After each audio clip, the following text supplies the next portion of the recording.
Quantos de vocês aqui que são filhos amam o pai e a mãe? Levanta a mão aí. Vocês têm certeza? Hã?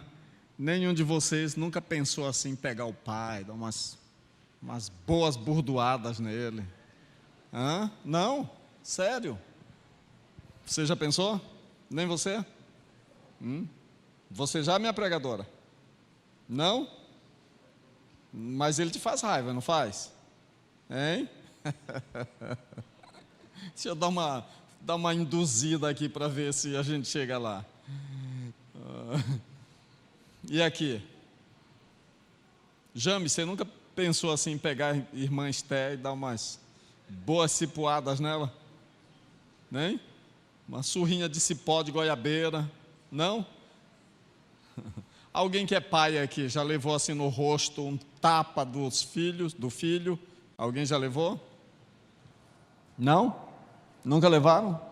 É uma cena assim meio absurda, né? Não é? É ou não é? Hein, Mirley? Se esse moleque aí se meter a besta, você avisa. Muito bem. Quando nós fazemos uma pergunta dessa, assim, parece um quadro meio horroroso, né? E de vez em quando a gente olha na televisão, assim, alguma cena de abuso de idosos, né? Abuso de vulneráveis, que chama, né?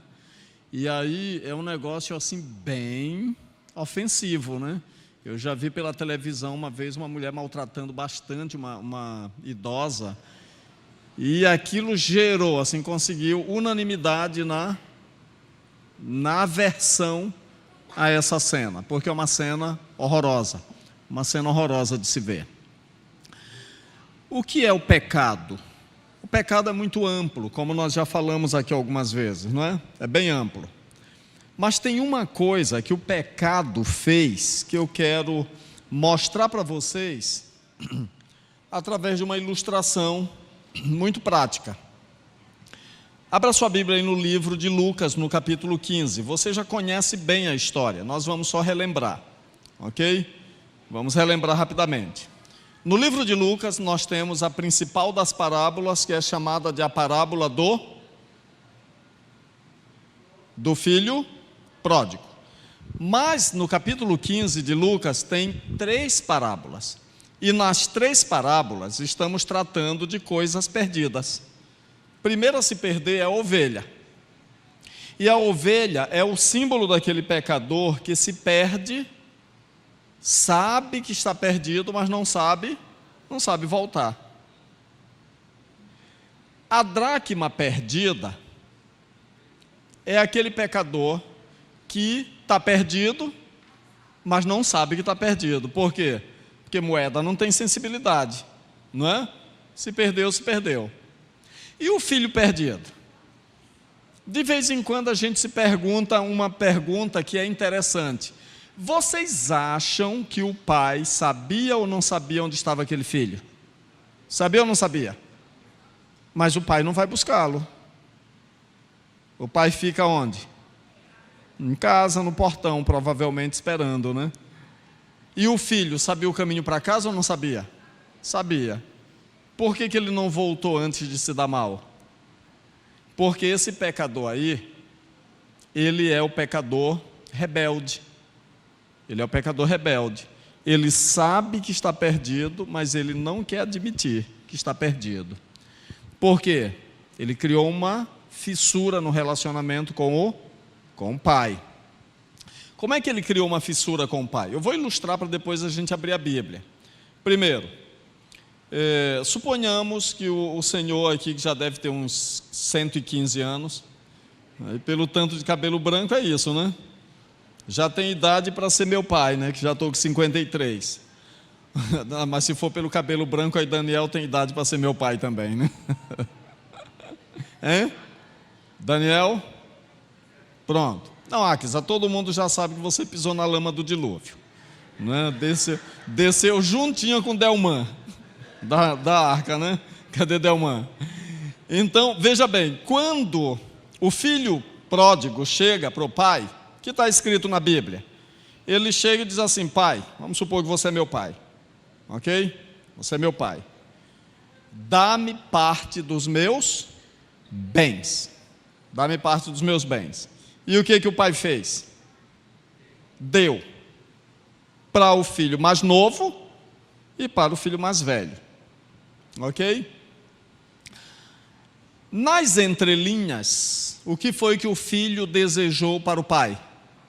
A morte. Agora imagina, James, que você está aí Joana chega para ti e diz assim: pai, morre logo. Poxa, fica aí perturbando, não ata nem desata, né, Joana? Está velho também já, nem joga mais bola, os joelhos tudo podre, né? Não já está bom de morrer, hein, Joana? Não? Joana, fala sério, olha aqui nos meus olhos. Sério? Não foi isso que tu me falou lá no sítio naquele dia. Então, é para James viver ainda um pouquinho mais. Muito, muito mais. Então tá bom, eu já estava aqui, né, Daniel, antecipando aqui para mudar o prefeito do acampamento, mas Joana não quer colaborar. Mas suponhamos que Joana chega e diz assim para você: pai, está na hora de morrer, estou de paciência curta contigo, já não te aguento mais como pai, eu quero me apossar dessa casa e você insiste em viver, eu quero para você morrer. Como é que você encararia isso? Fala aqui. A maior decepção da minha vida, né? Por quê? Estou chorando. Minha vida é em função dela, a vida toda. Tudo que eu fiz, 24 horas, fui pensando nas duas meninas, né? E receber em troca isso aí é duro. Ok. Pai é bicho bobo, né? Minha vida é em função das meninas. A minha vida é em função delas. Eu vivo 24 horas para elas. Os filhos são o sentido da nossa vida, né? São o sentido da vida. Não é? Né, Aninha? Não é? Eu estou falando de Aninha porque eu estou saindo de uma menina adulta para uma criança. E quando é criança, assim, na idade de Aninha, que está numa idade encantadora, aí mesmo é que os pais são bobos, não é? Os pais são bobos pelos filhos. Os meninos pintam o 7, né? Liga na tomada 5 minutos, eles dormem, acordam já com a bateria alcalina Super Power, pronto para mais 24 horas de round aí de perturbação dentro de casa, né, Tiago? E aí é muita energia. Mas, de qualquer maneira, quando nós somos pais, nós amamos demais. Vocês que ainda não têm filhos, não vão entender o que eu estou dizendo. Não vão entender ainda. Só vão entender quando tiverem filhos. Viu, Gildo? Se um dia tu casar, que eu acho difícil.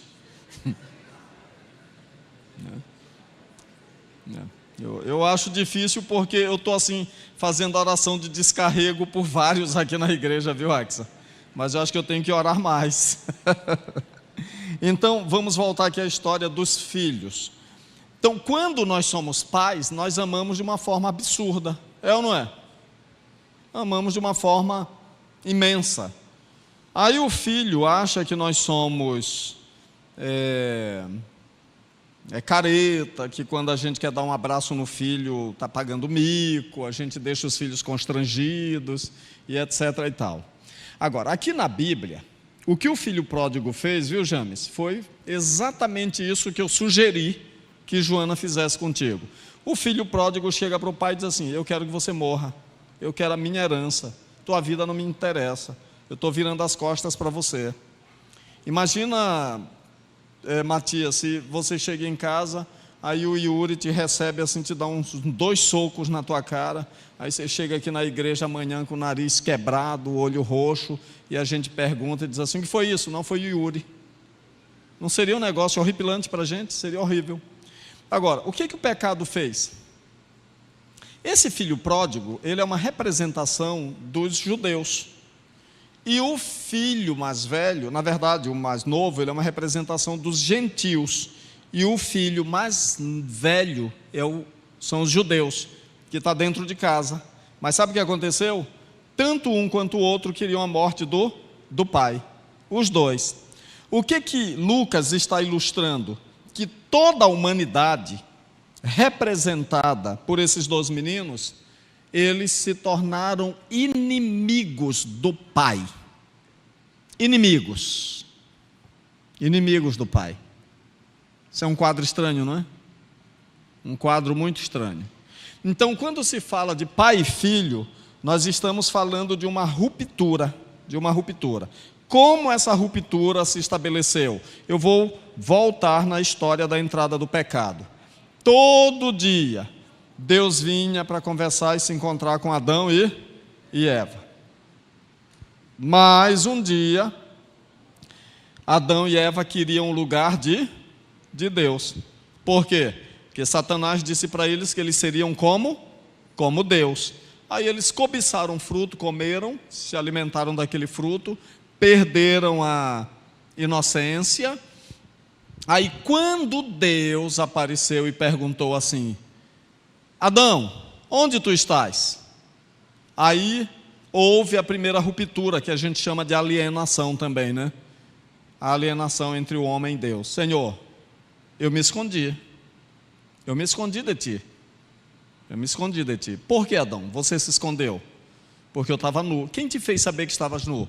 A mulher. Tu me deste a mulher. Na verdade, ele colocou a culpa em Deus e na mulher. Então, você me deu uma mulher e ela me causou esse problema. Então, primeira briga aí, o homem colocando a culpa na mulher, né? Aí, alienação do ser humano com o ser humano. E, por fim, Deus disse assim: olha, maldita é a terra por tua causa. Então, nós temos um problema do homem com Deus, do homem com o homem, do homem com a natureza, e o pior, do homem consigo mesmo. Do homem consigo mesmo.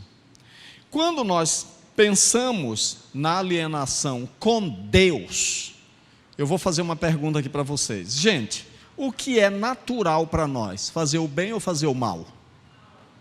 O mal. O natural para a gente é fazer o mal. É ou não é?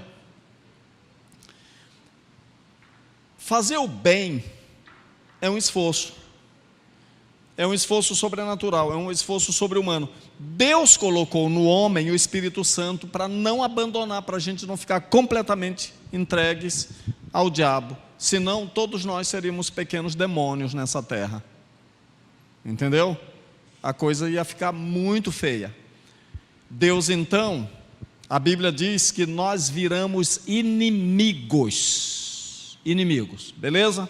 Abra sua Bíblia em Romanos, capítulo 5, e vamos ler o versículo 10. Romanos 5, verso 10. Então a Bíblia diz assim, olha: porque se nós, quando, o quê? Inimigos.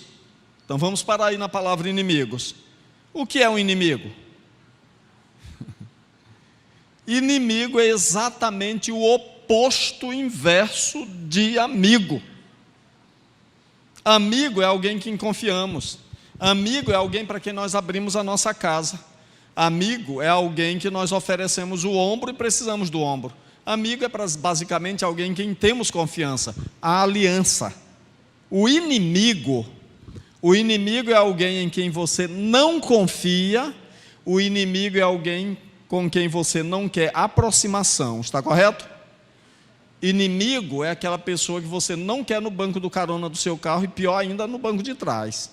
Inimigo, quanto mais longe, melhor. Tem um pensamento que diz assim: mantenha seus inimigos por perto e depois se livre deles. O objetivo não é tê-los por perto para uma ação carinhosa. O objetivo é se livrar dos inimigos. Isso é uma regra que existe por aí. Agora, queridos, o que nós viramos para Deus? O quê? Inimigos. Como se manifesta a nossa inimizade para com Deus? A inimizade é que tudo que é agradável para Deus, a gente vai lá e faz o contrário. É ou não é? Faz o contrário. Viramos inimigos. Por exemplo, depois do pecado, a gente começou a destruir a natureza que Deus criou. Sim ou não? Depois do pecado, nós começamos a destruir uns aos outros, e isso fere o coração de Deus.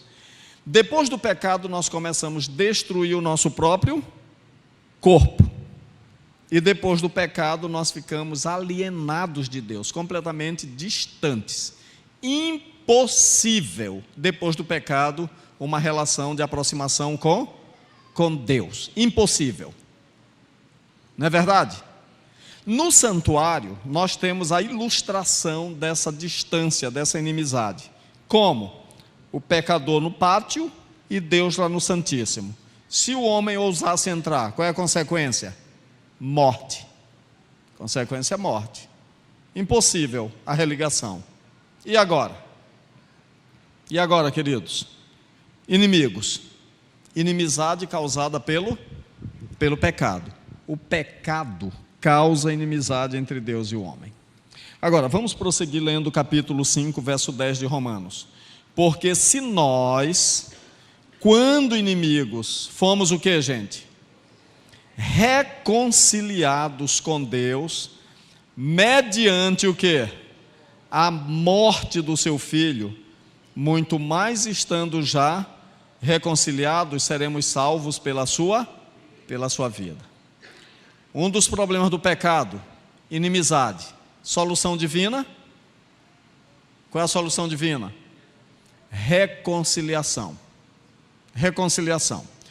Como se efetuou a reconciliação? Como se efetuou a reconciliação? Abra sua Bíblia em 1 Coríntios, capítulo 10. Perdão, 2 Coríntios, capítulo 5. 2 Coríntios, capítulo 5, e eu quero ler alguns versos com vocês. Vamos ler o verso 18, que diz assim: Ora, posso ler? Ora, tudo provém de Deus, que fez o quê? Que nos reconciliou, como, gente? Consigo mesmo, por meio de Cristo. Vamos dar uma pausa aí. Quem era o inimigo? Nós.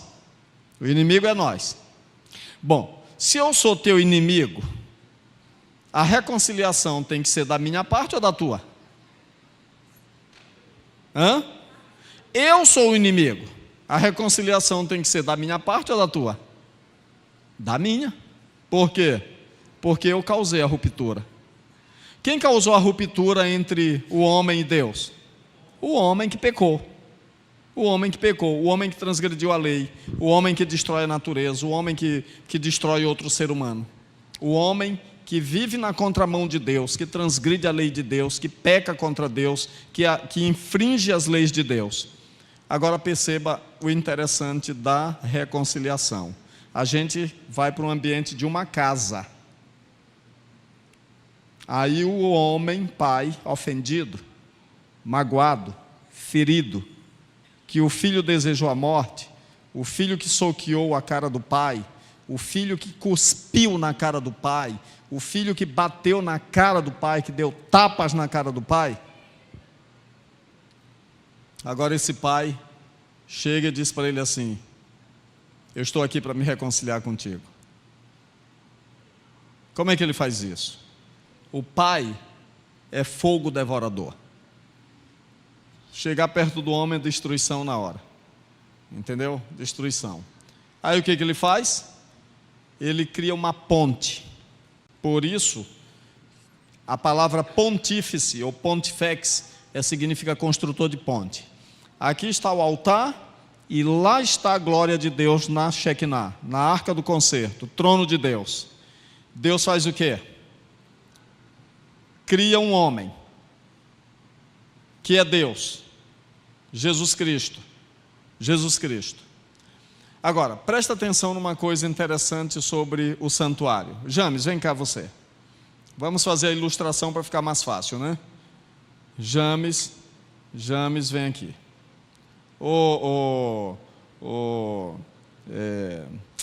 Você que queria a morte do James, Joana, vem cá você, Joana, por favor.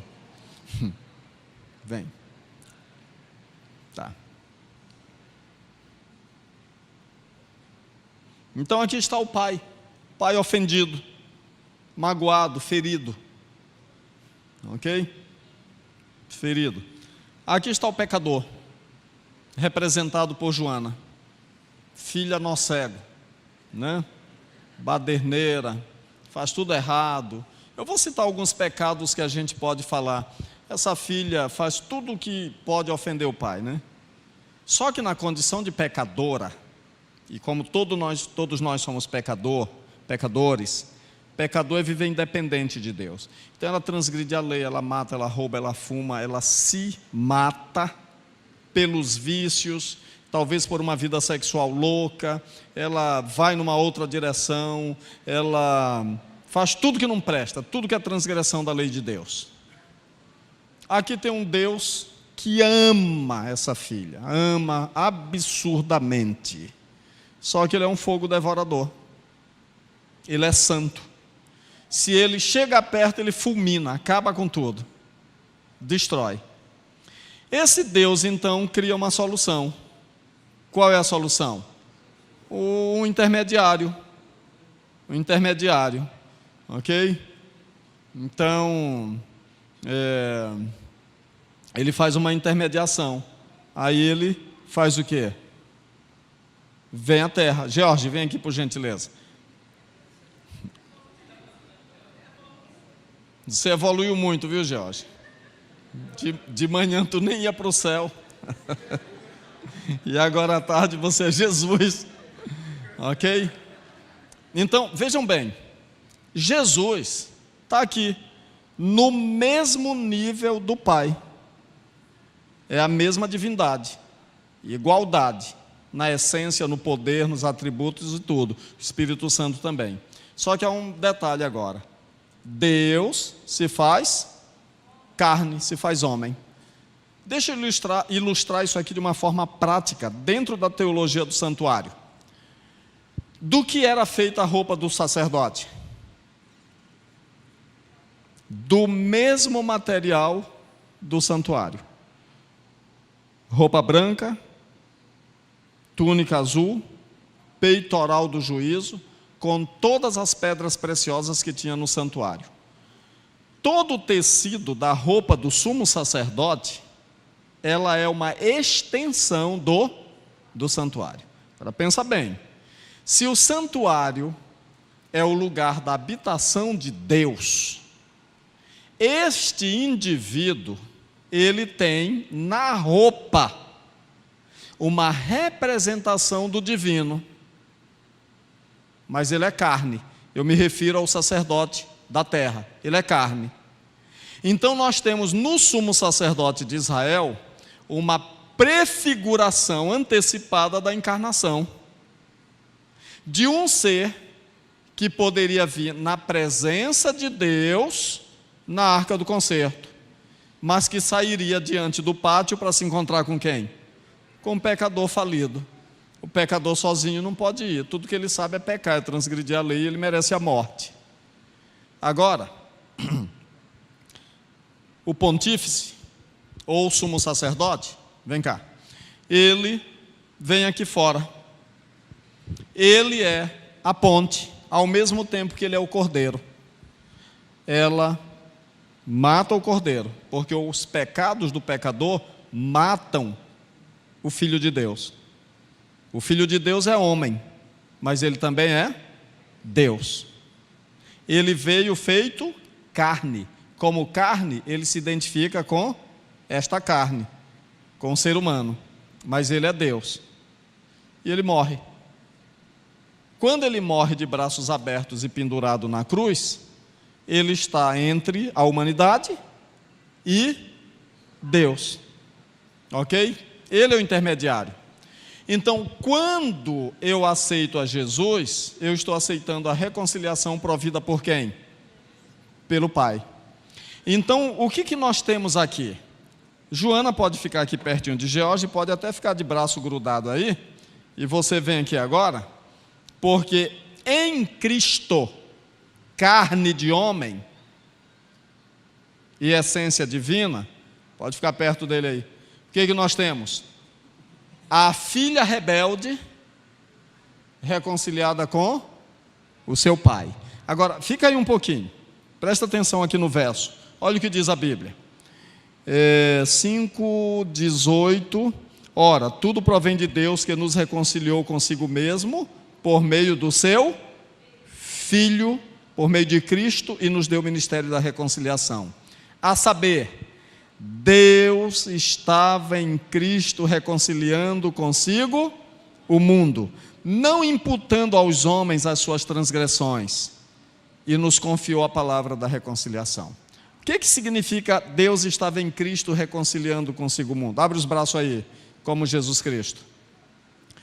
Quando nós olhamos para a cruz do Calvário, às vezes a gente pensa assim, não, Jesus estava lá, o Pai caiu fora, porque Jesus disse assim, meu Pai, por que me desamparaste? Quando nós lemos esse texto, a gente pensa assim, Deus o Pai virou a cara, porque Jesus estava tão cheio de pecado que ele não podia ficar perto. Mas o que a palavra de Deus está dizendo é que Deus estava em Cristo reconciliando consigo o mundo. Em outras palavras, os pregos que entraram na mão de Jesus também feriram quem? As mãos do Pai. Por quê? Porque aqui na cruz nós temos um quadro maravilhoso. Um filho que veio porque quis vir, um pai que enviou o filho porque queria salvar quem? Os filhos rebeldes que lhe cuspiram na cara. Está claro isso para vocês? Pronto, obrigado. Agora vamos voltar na parábola do filho pródigo. O que acontece quando aquele menino se levanta?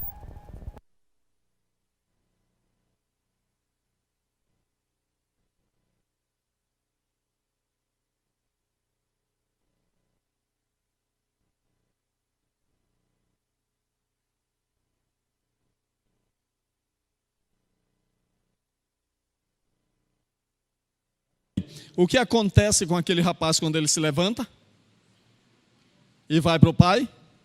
O que o pai faz? Corre,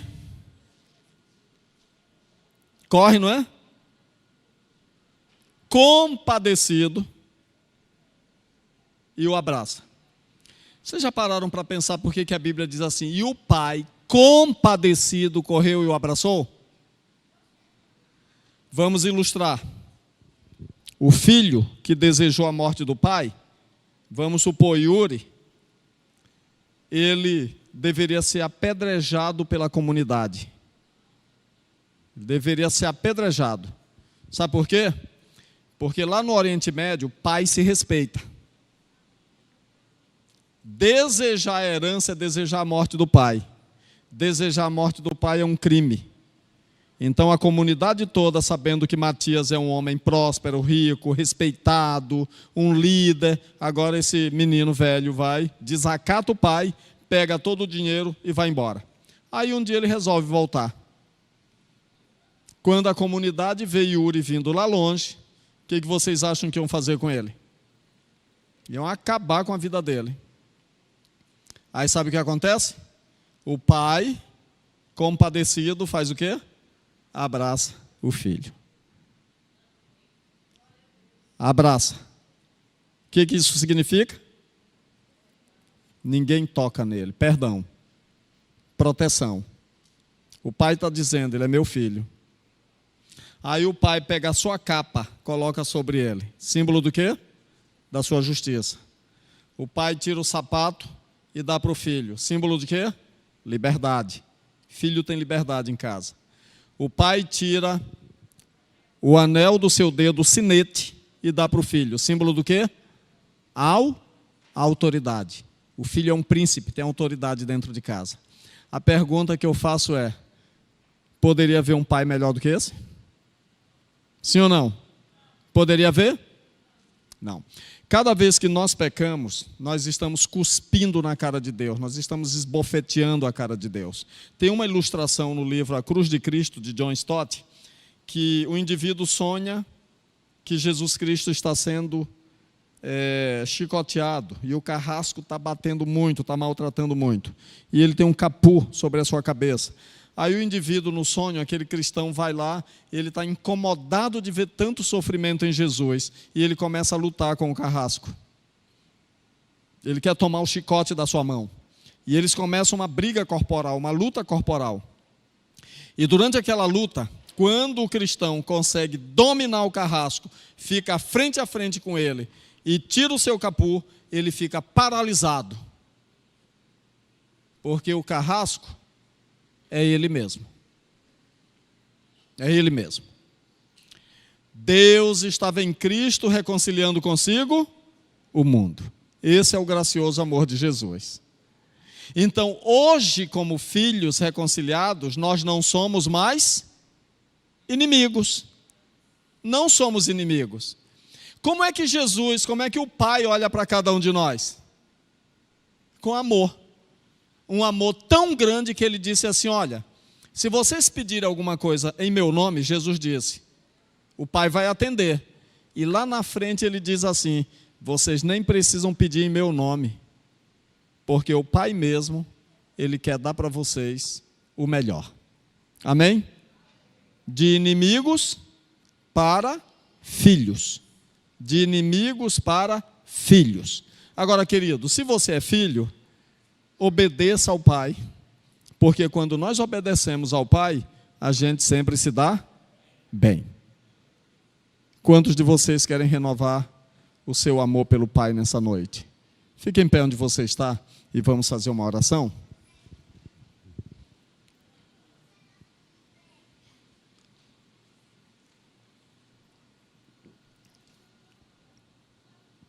Obrigado, Senhor, pelo privilégio que temos de ser filhos.